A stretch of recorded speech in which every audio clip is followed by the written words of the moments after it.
Shugaba Trump na Amurka ya nuna ɓacin ransa da nuna fushinsa a fili akan yanayin yanda kafafen yada labarai har na Amurka ba su nuna goyon baya akan yakin da yake yi. Shugaba Trump ya ce kafafen yada labarai da dama na Amurka suna nuna kaman Iran ma suke goyon baya, wanda abin mamaki ya samu nasarori da dama amma sai suna cewa Amurka ba ta samun nasara. Shugaba Trump ya ce yana kira da shugaban hukumar kula da kafafen yada labarai na Amurka da ake cewa Brandon Carr cewa ya ɗauki mataki akan wa'innan kafafen yada labaran, saboda a cewan shugaba Trump suna yada labarai na ƙarya na ƙage wanda ba gaskiya bane.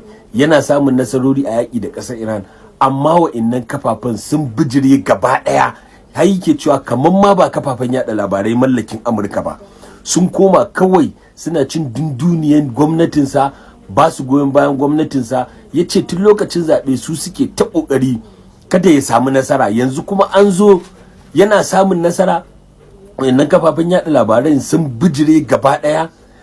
Wannan bayanan da shugaba Trump yake ya rubuta shi a kafansa ta True Social, ya yada ma duniya, ya nuna tashin hankali da damuwa akan halin da yake ciki da gwamnatinsa a yaƙi da ƙasar Iran, wanda duniya ta san gaskiyar abin da ke tafiya. Amma yana samun nasara, amma baya samun nasara. Ku je Play Store ku sauke manhajar mu na Dan Show, muna sai da data mai arha, data mai sauki, data mai karko, data mai daɗin amfani. Nagode.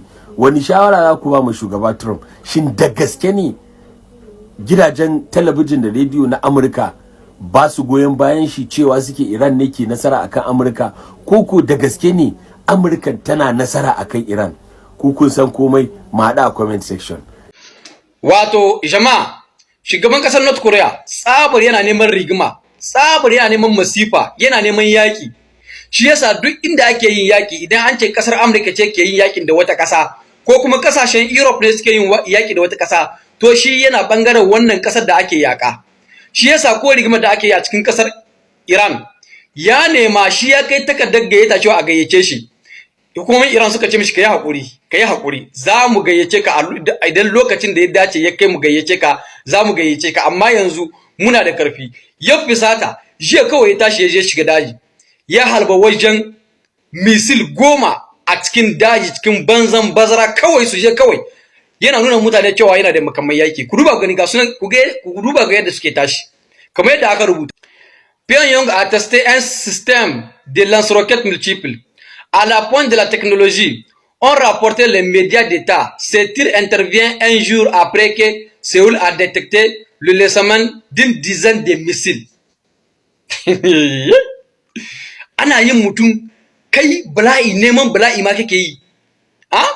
Billahi lazi da a ce muku Iran ta gayyace cikin wannan yaki, yanzu ba a zancin kasar Isra'ila. Ina gaya muku, ya taba yin magana inda yake cewa in dai kasar Iran tana buƙatar makamai, shi akwai makami guda wanda idan ya ba kasar Iran ta tulla shi a cikin kasar Isra'ila, kawai shikenan zancen Isra'ila ta kare. Wai wannan ne ake cewa shugaban kasar Amurka yake so wai ya sabke shi cikin kargar mulki.